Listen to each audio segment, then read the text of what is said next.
monde, aujourd'hui petite vidéo dans l'univers fantastique de Dragon Ball. Nous allons parler de la véritable puissance ultime des Saiyans lors de cette vidéo. Alors c'est parti.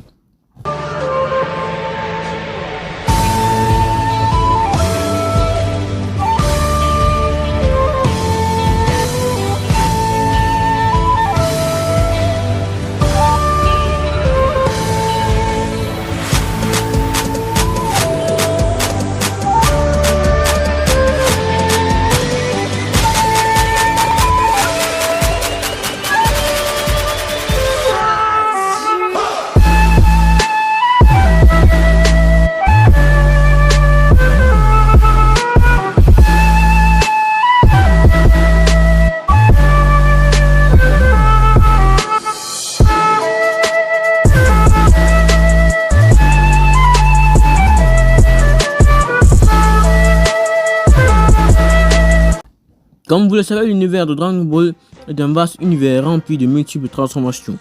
Et pour pouvoir parler de la véritable puissance des Saiyans, nous allons devoir aller au retour de leurs origines, quoi. Nous allons commencer dans l'univers de Dragon Ball Z. Les Saiyans sont des êtres nés pour le combat, dotés de grandes capacités pour le combat. Leur apparence est similaire à celle d'un terrien, avec juste la queue en plus.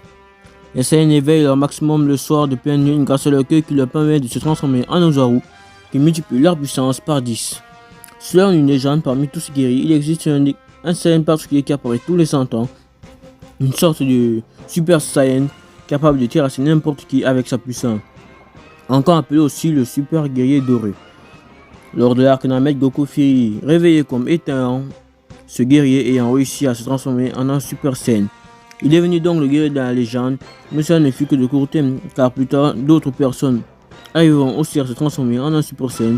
Lors de l'arc Cell, Gohan éveille le Super Saiyan 2 qui fit de lui le véritable guerrier de l'histoire. Enfin, pour le moment, au fur et à mesure, les transformations ne feront que apparaître et c'est à ce moment que le manga est parti en vrille. Je m'explique. En temps normal, le Super Saiyan 2 devrait être la dernière transformation, quoi. Et que seul Gohan aurait été capable de l'atteindre, car depuis le début de l'anime, on nous prouve bel et bien que c'est le guerrier ultime.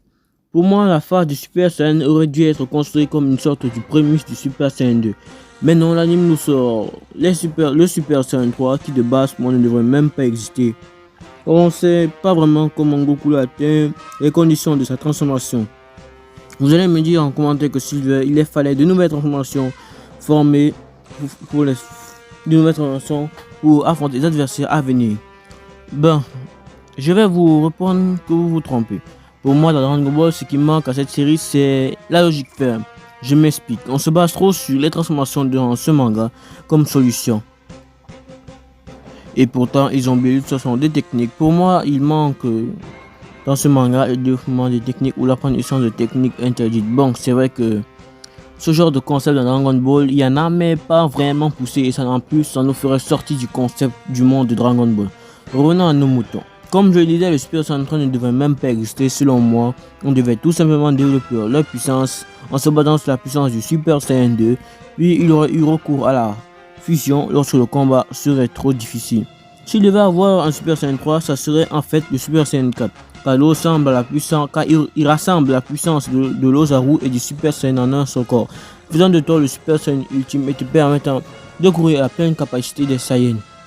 Hormis de cela, nous avons aussi le Super Saiyan légendaire, qui est un hors-série que seul Broly peut atteindre. Je n'ai pas de grande information de l'origine de cette forme, mais selon moi, c'est la véritable forme du Super Saiyan.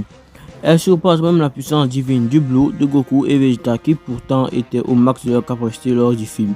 En conclusion, la forme parfaite des Saiyans est le Super Saiyan de base qui ne demande juste que à être véritablement déployé au maximum. Beaucoup vont me dire je n'ai pas parlé du Super Saiyan God, du Super Saiyan Bleu, qui sont peut-être plus puissants. Et ben non. Laissez-moi vous dire, si je n'ai pas parlé des transformations divines ou de l'Ultra Instinct ou de l'Ultra Ego, c'est que ça n'a plus rien à voir avec la puissance des Saiyans. Ce sont juste Goku et Vegeta qui ont décidé de suivre la voie divine pour essayer une nouvelle source de puissance, quoi. Et en plus, selon nos analyses, comme je vous l'ai prouvé, le Super Saiyan légendaire est plus puissant que le Super Saiyan légendaire, est plus puissant que le Super Saiyan bleu.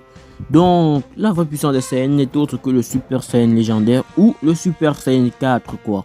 Bon, j'espère que la vidéo t'aura plu.